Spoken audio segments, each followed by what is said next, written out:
نے اپنے آخری محبوب نبی حضرت محمد صلی اللہ علیہ وسلم پر نازل فرمائی۔ قرآن کریم کی پہلی وحی وہ غار حرا میں نازل ہوئی جو کہ مکہ مکرمہ میں واقع ہے، اور سب سے پہلے اس کی پہلی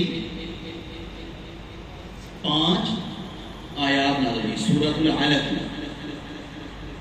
اقرأ باسم ربک الذی خلق۔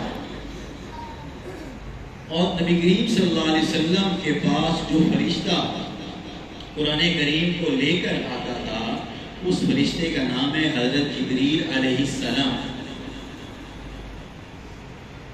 پھر اور یہ جو قرآن کریم ہے تقریباً 23 سال میں نازل ہوا، تقریباً 23 سال، 23 ایئرس۔ کتنے سالوں میں نازل ہوا؟ سب میری طرف دیکھیں، میری طرف نہیں دیکھا کسی، سب میری طرف غور سے دیکھیں، سنیں۔ تقریباً 23 سال کے عرصے کے اندر تھوڑا تھوڑا نازل ہوا، جتنی ضرورت ہوتی اللہ تبارک و تعالیٰ اتنا نازل فرما دیتے۔ اور اس دوران یہ قرآن جب نازل ہوا تو ہمارے پیارے نبی صلی اللہ علیہ وسلم کبھی مسجد میں بھی تھے، کبھی گھر میں ہوتے، کبھی سفر میں ہوتے، کبھی اونٹ کے اوپر سوار ہوتے، سواری کے اوپر سوار ہوتے، تو وہاں پہ بھی آپ صلی اللہ علیہ وسلم کا قرآن کریم نازل ہوتا۔ اور قرآن کریم جو ہے اس کے اندر 114 سورتیں ہیں، اور اس کے 30 پارے ہیں۔ قرآن کریم کے اندر 30 پارے ہیں اور 114 سورتیں ہیں، اور اس کی سب سے پہلی جو سورت ہے وہ کون سی ہے؟ سورۃ الفاتحہ ہے، اور سب سے آخری جو سورت ہے وہ کون سی ہے؟ سورۃ الناس۔ اور اس کی سب سے چھوٹی سورت کا نام کیا ہے؟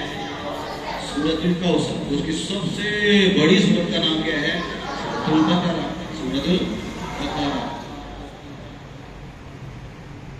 اور مزید قرآن کریم کا تعارف کہ قرآن کریم کے اندر اللہ تبارک و تعالیٰ نے انسانوں کو دنیا کے اندر آنے کا مقصد بتلایا۔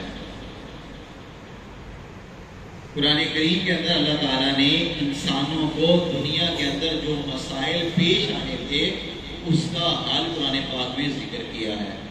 اس لیے مسلمان کے اوپر یہ فرض ہے کہ وہ قرآن کریم کو یاد بھی کرے، قرآن کریم کو پہلے پڑھے، یاد کرے، اس کے ترجمے کو بھی سمجھے۔